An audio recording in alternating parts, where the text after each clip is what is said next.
티엔콩 북카페에 오신 것을 환영합니다. 오늘 제가 가지고 온 책은 지난번에 이어서 두 번째입니다. 수호천사, 지은이 로나번, 옮기니 류시화, 출판사 1회. 절판된 책이지만 도서관이나 중고 서적에서 아직까지는 구할 수 있습니다. 오늘 제가 읽어드릴 파트는 책의 269페이지 이후 부분이거든요. 일단 스토리가 좀 이어지는 게 있어서 이 로나번이 겪어왔던 이야기들을 쭉 가르쳐주고 있어요. 그래서 앞부분을 살짝 읽어드린 다음에 뒤로 넘어가 볼게요.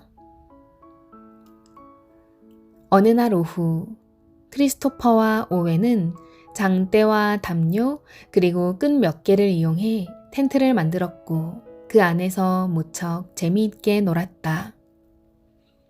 네, 로나와 남편 존의 두 아들이 있어요. 크리스토퍼와 오웬입니다. 대략 한 7살, 4살 이 정도 되는 때 이야기인 것 같아요. 그동안 나는 밭 아래쪽에서 빨래를 널고 있었다. 그런데 갑자기 큰 광선 한 줄기가 내 발 앞에 떨어지면서 살짝 때리듯이 나를 스쳤다. 하마터면 넘어질 뻔했다. 물론 호수스였다. 호수스가 재미삼아 한 짓이라는 걸 알고 나는 웃었다. 참고로 호수스는 로나번은 태어나서부터 천사들을 늘 보아왔던 사람이거든요. 이게 실제 이야기예요. 그 중에서 본인의 수호천사는 아니고 자주 나타나곤 하는 장난꾸러기, 장난을 많이 치는 천사예요. 호수스가 말했다. 로나, 너에게 말해줄 게 있어. 행복하면서도 슬픈 소식이야. 신은 너에게 갓난아기의 영혼을 보낼 거야. 너는 새해에 임신을 하게 되지만 이 어린 아기는 네 곁에 머물지 않을 거야. 아기는 신에게로 돌아갈 거야. 나는 말했다. 그 얘기만으로도 이미 슬퍼. 왜 내게 미리 알려주는 거야, 호수스 천사? 그냥 일이 일어나게 두고 아무 말도 하지 않으면 안 돼? 나한테는 모르는 것이 더 편할 것 같아. 호수스는 말했다. 존은 너의 임신 소식에 무척 기뻐할 거야. 그리고 그 아기가 신에게로 돌아갈 때도 존은 어떤 식으로든 함께 있게 될 거야. 그것은 조가 너의 능력들을 조금이나마 이해하는 데 도움이 될 거야. 그가 이해할 거라고 생각해? 그럴 거야. 이해할 거야. 물론 한꺼번에 전부 다는 아니고 이해할 수 없는 점들이 여전히 남아있겠지만 시간이 지나면서 너의 삶에 일어나는 다른 일들을 함께 겪다 보면 그 모든 게 전부 사실이라는 걸 알게 될 거야. 지금이 조에게 다시 말해야 할 때야. 네, 이렇게 앞부분 잠깐 읽어드렸고요. 중간을 건너뛰어 이어지는 이야기로 다시 읽어드리도록 하겠습니다. 천사들이 말한 것처럼 새해가 되자 나는 임신을 했다. 조와 나는 그 사실을 알고 매우 행복했다. 이 아이가 우리 곁에 머물지 않으리라는 것을 알고 있던 나의 마음은 비록 무거웠지만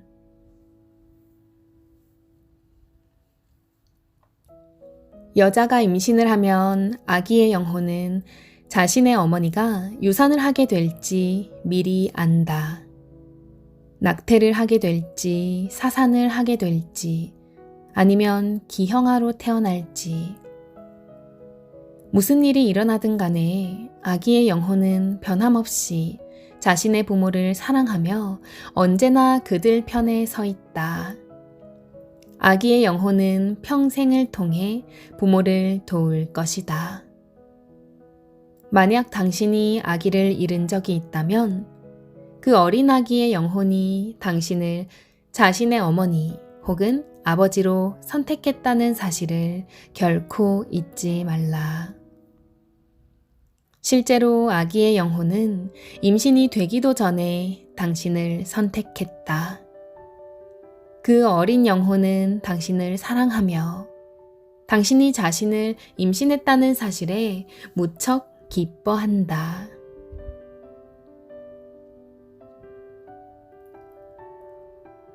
당신이 잉태되기도 전부터 신은 이미 당신을 알고 있다는 성경 구절을 읽거나 들어본 적이 있을 것이다. 왜냐하면 우리는 이미 천국에서 영적인 존재로 존재하기 때문이다.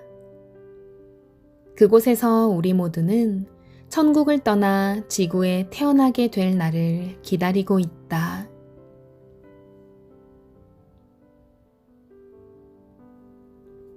끔찍하게도 세상에서는 엄청나게 많은 낙태가 이루어지고 있다.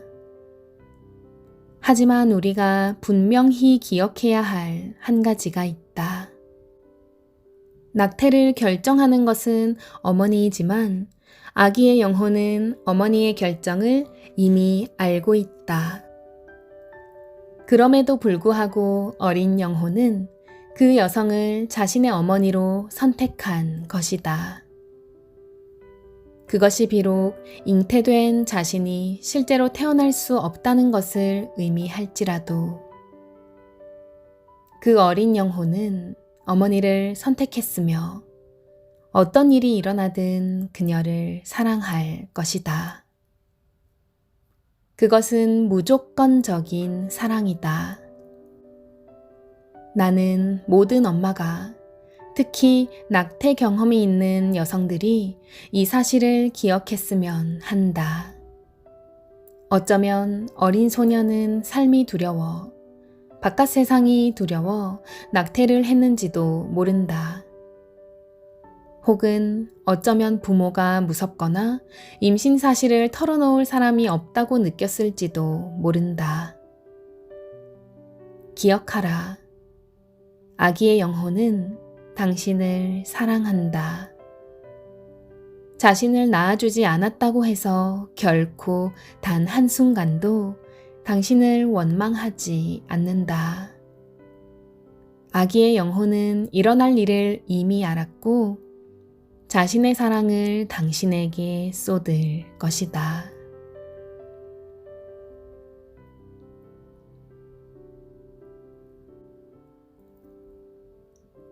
임신 초기 몇 달 동안 조 역시 몸이 좋지 않아 보였다. 조는 배에 심한 통증을 호소했고 의사들은 그에게 각종 검사를 권했다. 검사 결과 만성 맹장염 진단이 나왔지만 병원에서는 수술할 만큼 심각한 상태는 아니라고 하면서 약만 처방해주고 조를 집으로 돌려보냈다. 하지만 조의 통증은 계속되었고 결국 음식을 삼킬 수가 없는 지경에 이르렀다. 그러다 보니 더 이상 빠질 수가 없을 만큼 살이 빠졌다.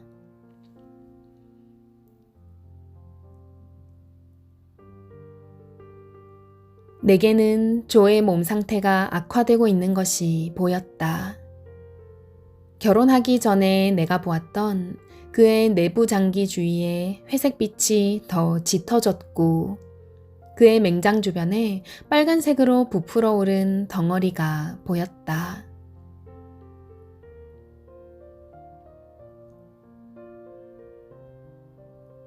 나는 천사들에게 심정을 토로했다. 조가 그렇게 몇 달째 계속해서 고통스러워하는 것을 보고만 있는 것은 너무 불공평하다고. 나는 천사들에게 도움을 요청했다.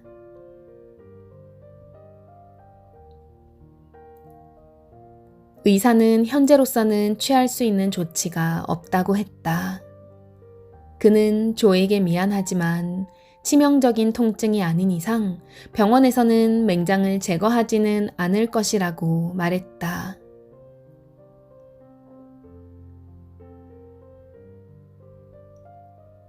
임신 석 달째에 나는 유산이 되었다.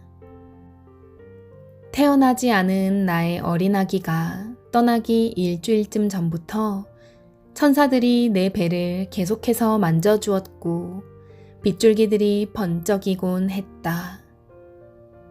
수차례나 나는 물었다. 내 아기는 내 곁에 머물 수 없는 거야? 하지만 번번이 안 된다는 말만 들었다. 이따금 조는 내게 왜 그리 슬퍼하느냐고 물었고 나는 단지 호르몬 때문이니까 신경 쓰지 않아도 된다고 대답했다.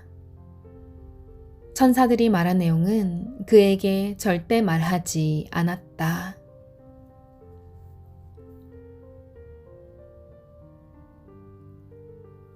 조는 아픈 몸으로도 언제나 집 안팎에서 나를 도와주려고 노력했다. 그 운명의 날, 나는 조를 도와 헛간에 토단을 쌓고 있었다. 그러다가 피곤이 느껴져 조에게 안에 들어가서 잠시 소파에 눕고 싶다고 말했다. 잠깐 잠이 들었다 깨보니 조가 들어와서 일을 다 마쳤다고 했다. 토단을 전부 헛간에 쌓아둔 것이다. 아이들은 밖에서 놀고 있었다. 차를 끓이기 위해 내가 일어나려고 하자 조는 자신이 대신 끓이겠다고 했다.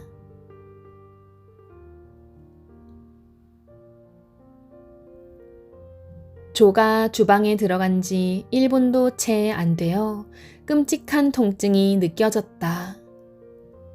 내 몸에서 생명이 빠져나가는 것을 느낄 수 있었다. 나는 다급히 소리쳐 조를 불렀다.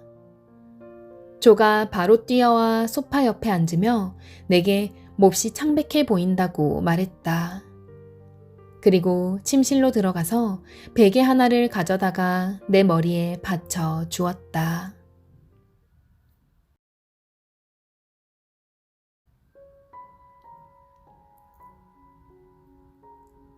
내 영혼이 내 아기의 영혼을 안고 내 몸 밖으로 빠져나와 아름다운 빛을 향해 올라가는 것이 느껴졌다. 나는 내 아기가 죽었다는 것을 알았다. 그리고 나 역시 죽어가고 있다는 것도.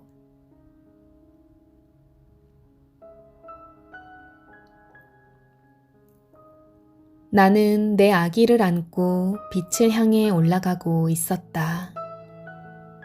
고통은 사라졌다. 나는 금빛과 은빛으로 된 터널을 통과하여 여행하고 있었다. 빛나는 하얀 천사들로 이루어진 거대한 터널이었다.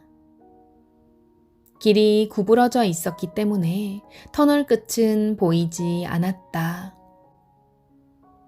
나는 천국으로 가는 도중에 있음을 듣지 않고도 알 수 있었다. 두려움은 느껴지지 않았다. 오로지 커다란 기쁨뿐이었다.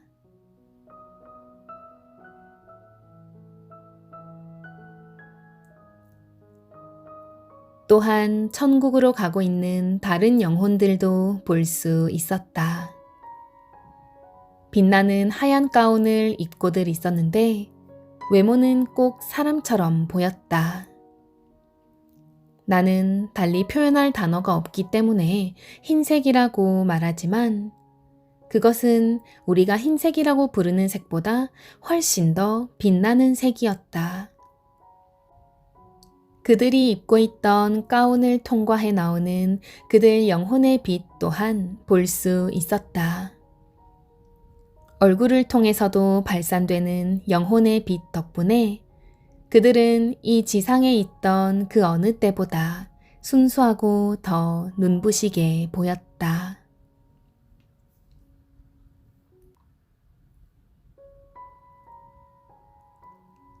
어느 특정한 지점에 이르자 한 아름다운 천사가 내 앞에 서서 더 이상 나아가지 못하게 했다.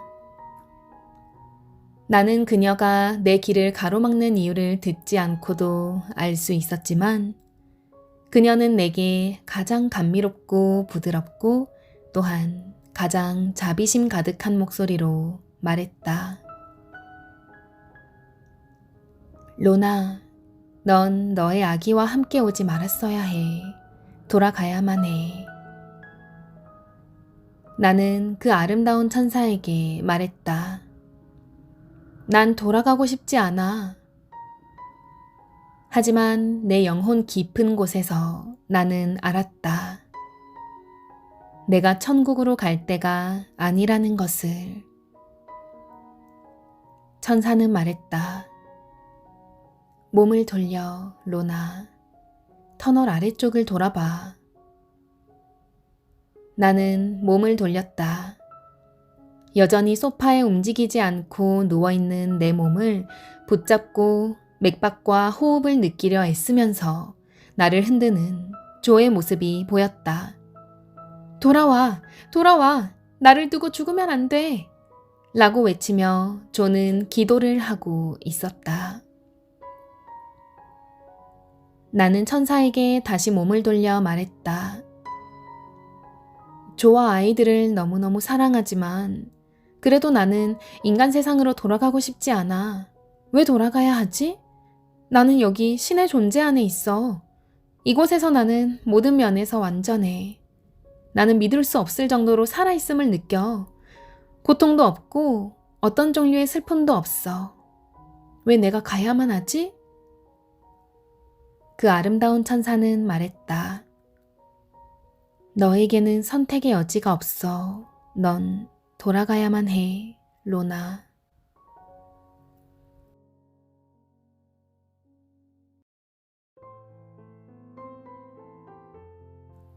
나는 내 팔에 안긴 아기의 영혼을 보았다.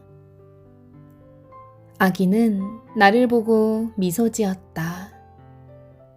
아기의 파란 눈이 반짝였다. 아기는 생명으로 빛나고 있었다. 내 앞에 있는 아름다운 천사가 아기를 받아들기 위해 두 팔을 내밀었다.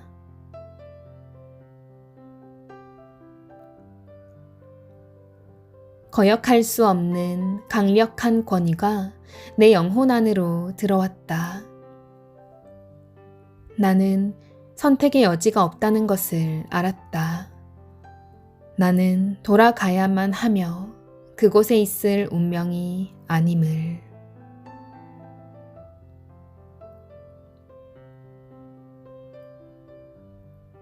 나는 아기를 꼭 끌어안고 입을 맞추었다.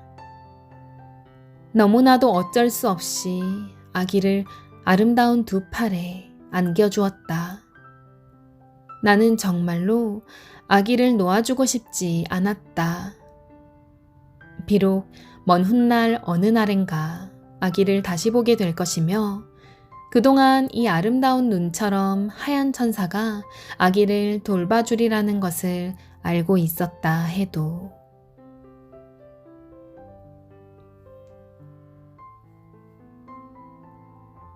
내가 아기를 건네주자마자 마치 신이 내 영혼을 번쩍 안고 터널을 부드럽게 통과해 메이누스의 집, 내 육체가 누워있는 소파로 다시 데려다 놓는 것만 같았다.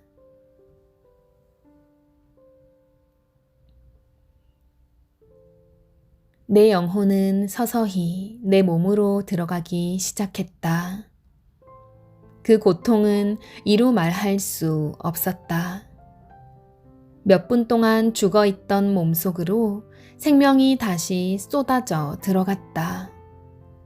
끔찍한 고통이었지만 내가 이해할 수 없는 어떤 이유 때문에 나는 소리내어 울 수 없었다. 나는 아무 소리도 낼 수 없었다.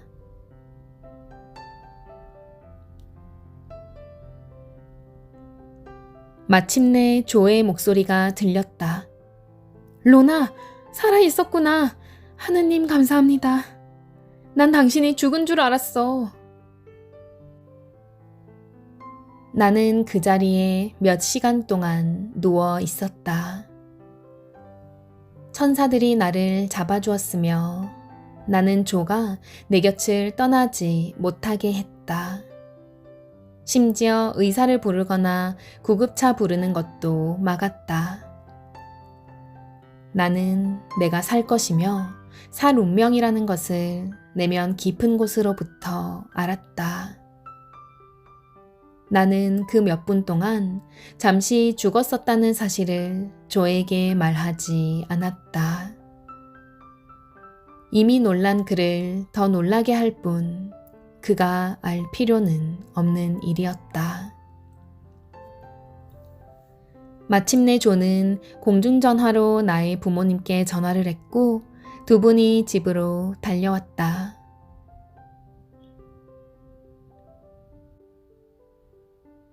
나는 부모님한테 아무것도 말하지 말라고 조에게 부탁했다. 내가 아버지와 어머니에게 말한 것은 종일 몸 상태가 좋지 않았으며 하혈을 하기 시작했다는 게 전부였다. 조와 아버지는 나를 병원으로 데리고 갔고 어머니는 집에 남아서 크리스토퍼와 오웬을 돌보았다.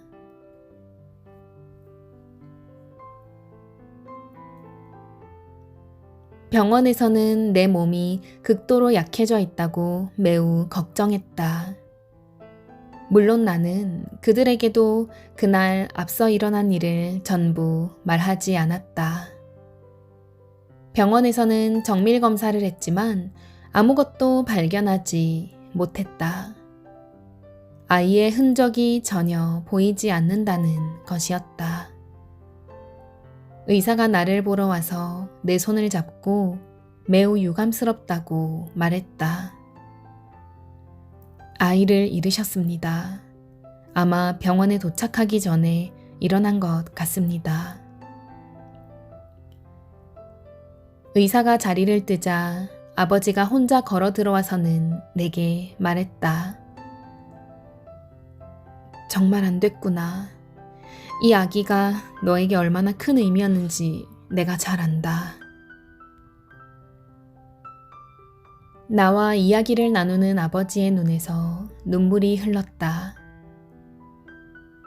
나는 아버지가 나와 관련된 일에 그렇게 감정적으로 흔들리는 것을 본 적이 없었다.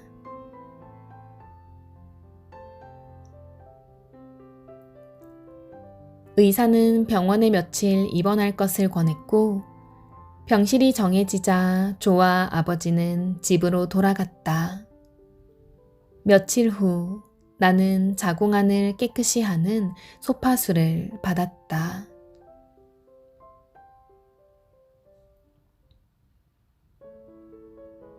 조는 매일 밤 나를 보러 왔다. 나를 몹시 걱정했고 우리 아기를 잃은 사실을 슬퍼했다. 2주 후 퇴원했지만 나는 여전히 기력이 없어서 침대에서 많은 시간을 보냈다. 집으로 갈 수 있다는 게 너무 기뻤다.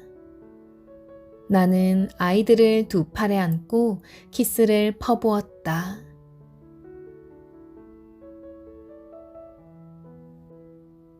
죽어서 천국으로 가다가 돌아왔던 그날의 일에 대해 조에게 더 자세한 이야기를 하게 된 것은 몇 년이 지나서였다. 조의 생애 마지막 몇 달 동안 조를 위로하는 한 방법으로 그날의 이야기를 해 주었다.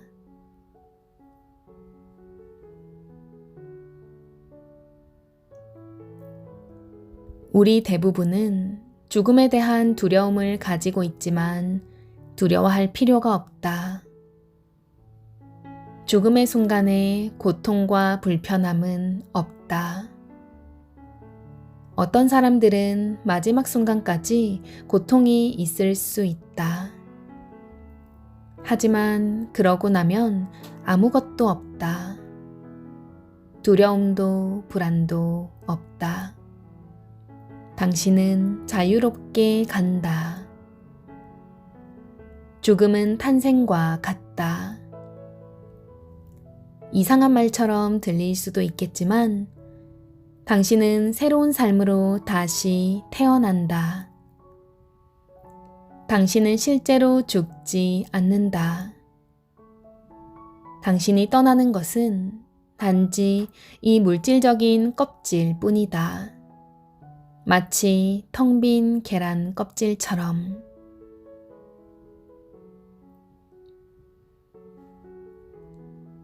나는 지옥이라 불리는 장소가 있다는 것도 안다. 실제로 존재하는 곳이지만 신은 나에게 그곳으로 보내진 누구도 보여준 적이 없다. 나는 오직 나 자신이 본 것에만 의지할 뿐이며 내가 본 바에 따르면 신은 모두를 용서한다. 무슨 행동을 했든 상관없이.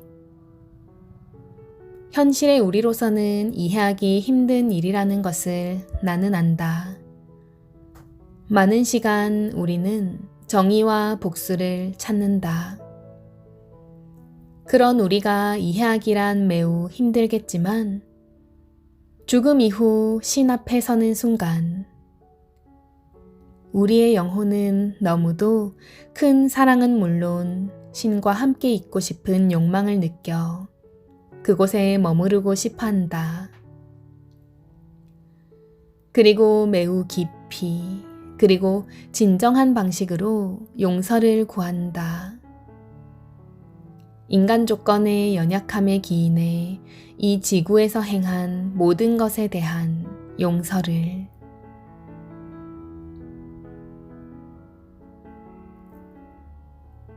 그러면 신은 무한한 자비로 자신의 자녀들을 용서한다.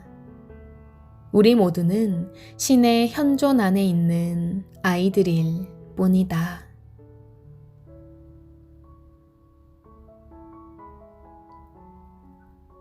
당신의 영혼은 완전하다.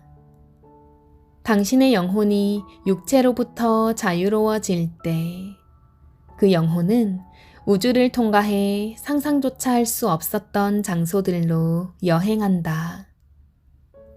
얼마나 황홀한 기분일지 당신이 이해할 수 있도록 내가 어떻게 도울 수 있을까? 달리 표현할 방법은 없다. 당신 자신이 그것을 경험하기 전에는 말해줄 방법도 없다. 그리고 우리 대부분은 그것을 경험하기 위해 죽을 때까지 기다려야 한다.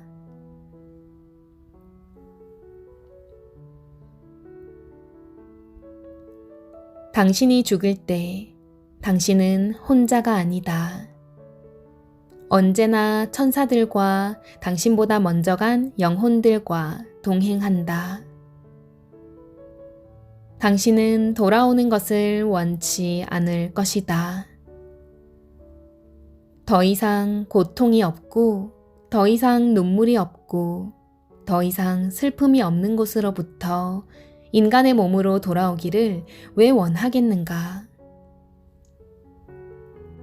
그렇기 때문에 사람들은 죽음에서 돌아오기를 원치 않으며 영혼을 인간 육체로 돌려보내는 것은 오직 신만이 결정하는 일이다.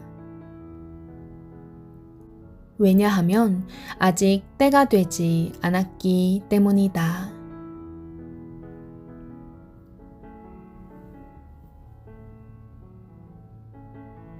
우리는 매우 물질적인 사회에 살게 되었고, 그래서 죽음을 바라보며 종종 묻는다. 이것이 그것인가? 내가 부패되어 사라지면 그곳에 더 이상 아무것도 없는가?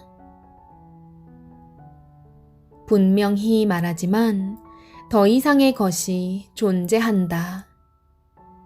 내가 쓰는 책들을 통해 그 사실을 전할 수 있게 되기를.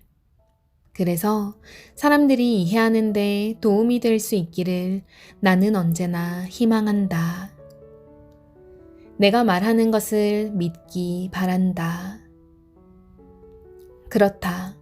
그 이상의 것이 훨씬 더 많은 세계가 존재한다는 것을 믿어야 한다. 비록 내가 지금 그것을 증명하거나 보여줄 수 없을지라도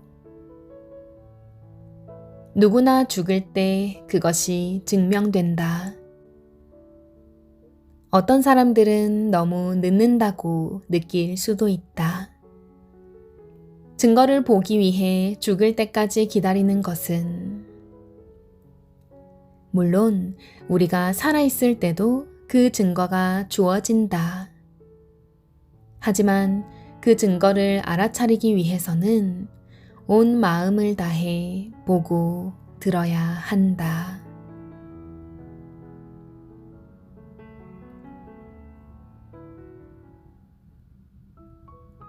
병원에서 퇴원하고 며칠이 지나자 날씨가 매우 추워지기 시작했다. 존은 임시계약직이긴 했지만 주의회에서 다시 일하게 되었다. 불을 뗄 토탄을 가지러 헛간에 가 있는데 누군가 내 이름을 부르는 소리가 들렸다. 돌아보았지만 아무도 없었다. 토탄을 담은 바구니를 들고 집 안으로 돌아와 보니 천사가 벽난로 옆 의자에 앉아 있었다.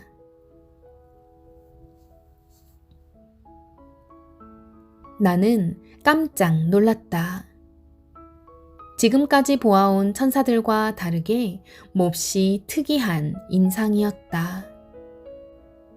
마치 모두 똑같은 크기로 완벽하게 부서져 모두가 빛을 반사하는 뾰족뾰족한 유리 조각들로 만들어진 것 같았다. 얼굴과 생김새가 매우 날카로웠고 일어섰을 때 보니 키가 3미터가 넘어 머리가 거의 천장에 닿았다.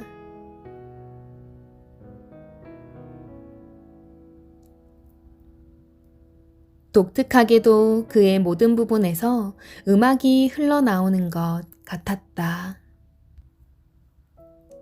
내가 지금껏 들었던 그 어떤 음악과도 같지 않은 매혹적이고 부드럽고 감미로운 음악이었다.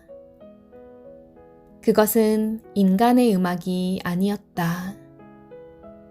천국에서 들리는 음악이라고 상상되는 그런 종류의 음악이었다.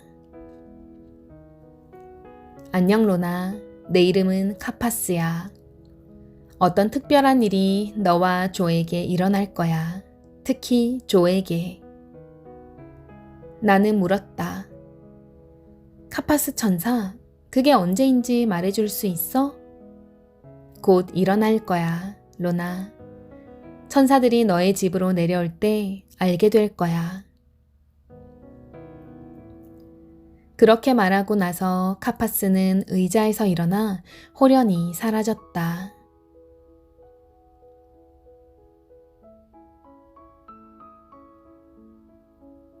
몇 주가 지났다. 정확히 몇 주가 지났는지는 모르지만 여전히 날씨가 추웠다. 존은 우리의 아기를 잃었다는 사실에 아직도 깊은 슬픔에 잠겨 있었고 나 역시 마찬가지였다. 그러나 나는 조보다 미리 알고 있었기에 슬픔에 익숙해질 수 있는 시간을 더 많이 가진 셈이었다. 날씨는 점점 나빠졌고 바깥은 얼어붙었다. 몹시 아주 몹시 추웠다. 눈이 아주 많이 내리고 있었다. 그날 조는 퇴근에 돌아오는 길에 식료품점에 들렀다. 그날 쇼핑백을 한아름 안고 현관을 들어서던 조의 모습을 나는 아직도 기억한다. 안으로 들어오면서 그는 말했다. 오 하느님, 이렇게 추울 수가 있다니. 그가 하느님이라는 단어를 말하자마자 천사들이 우리의 작은 집으로 내려왔다. 마치 천사들이 집의 모든 부분을 통해 들어오는 것 같았다. 지붕을 통해, 벽을 통해, 심지어 바닥을 통해서도 들어왔다. 집을 이루는 모든 원자들이 천사들로 가득 차 있는 듯했다. 내게 무언가 특별한 일이 일어나려고 할 때면 전에도 늘 있었던 현상이 여전히 그대로 나타나고 있었다. 바로 그게 카파스 천사가 말한 특별한 일, 조에게 일어날 특별한 일이라는 것을 나는 알 수 있었다. 조가 다시 말을 이었다. 저렇게 계속 눈이 오면 내일 아침에는 현관밖에 못 나가게 될지도 몰라. 바깥에는 하염없이 눈이 쌓여만 갔고 라디오에서는 눈과 얼음 때문에 도로가 두절되고 레이슬립까지 이르는 거의 모든 교통이 마비되었다는 뉴스가 흘러나오고 있었다.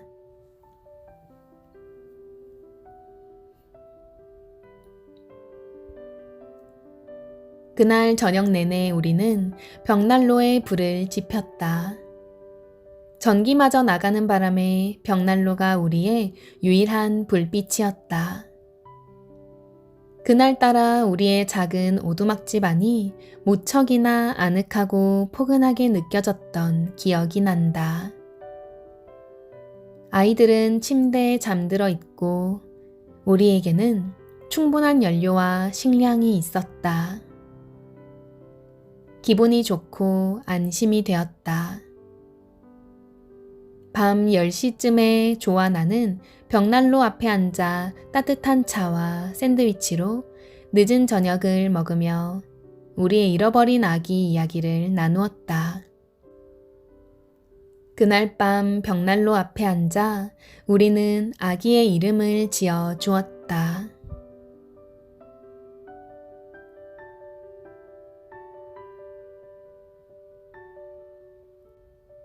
방은 천사들로 빛나고 있었고 나는 몇몇 천사들이 우리의 침실로 들어가는 것을 알아차렸다. 천사들은 다시 우리의 작은 거실로 돌아와 크리스토퍼와 오웬에 대해 이야기했다. 어린 천사들이 평화롭게 잠들어 있네.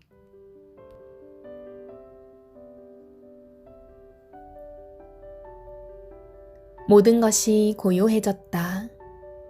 아무 소리도 들리지 않았다. 나는 의자에서 일어나 창밖을 내다보았다. 하얗게 쌓인 눈을 제외하고는 칠흑같이 어두웠다. 어둠 속에서 눈이 희미하게 빛나고 있었다. 나는 조금 걱정이 되기도 하고 흥분이 되기도 했다. 나는 천사들이 대체 어떤 일이 일어나게 할지 몰랐지만 특별한 일이라는 것만은 알고 있었다.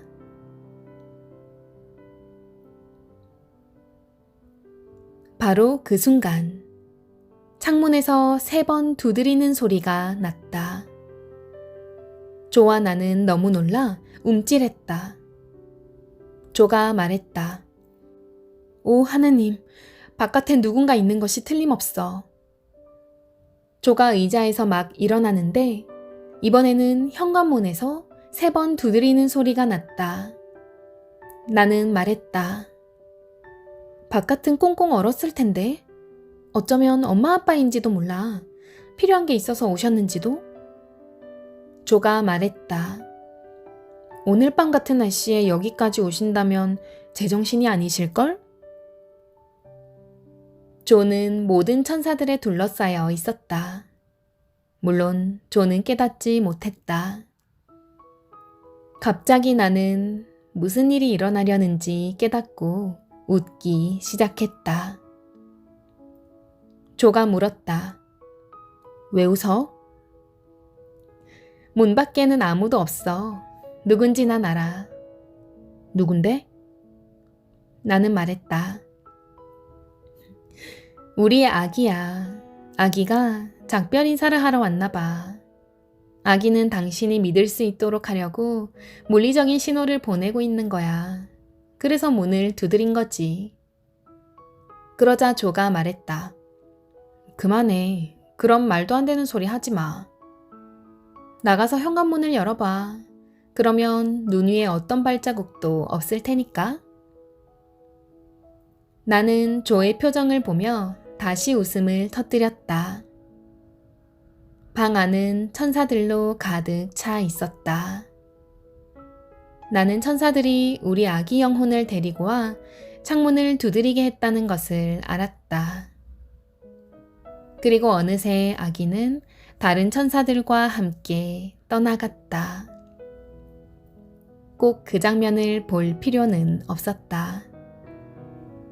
우리의 어린 아들은 자신의 아빠를 위해서 아빠가 믿을 수 있도록 돕기 위해 그렇게 한 것이다.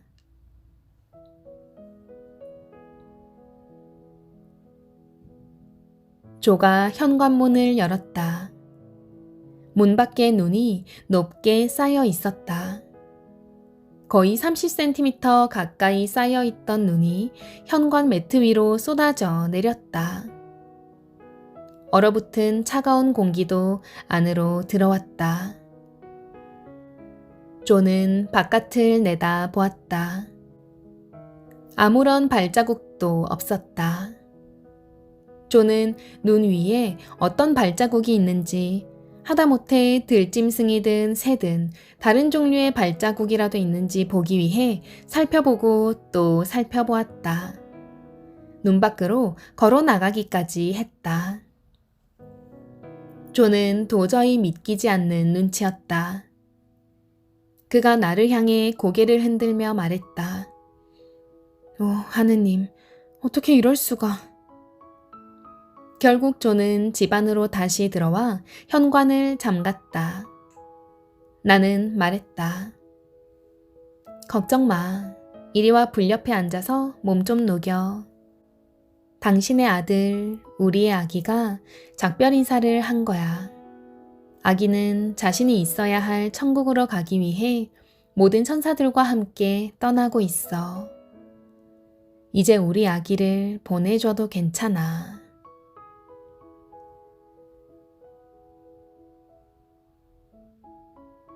조는 벽난로 앞에서 울었다. 우리는 서로 끌어안고 울었다. 하지만 우리는 매우 평화로웠다.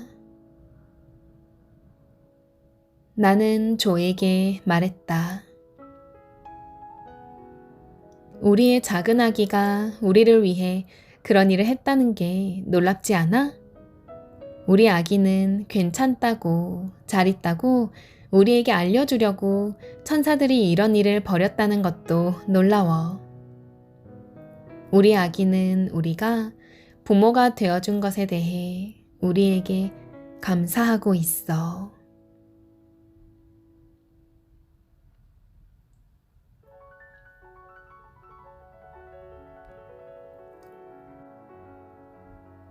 로나 번의 수호천사. 굉장히 두꺼운 책인데요. 네, 오늘은 여기까지 또 읽어드리도록 하겠습니다. 개인적으로 이 책을 읽고 나서 가장 많이 마음이 편안해졌어요, 저는.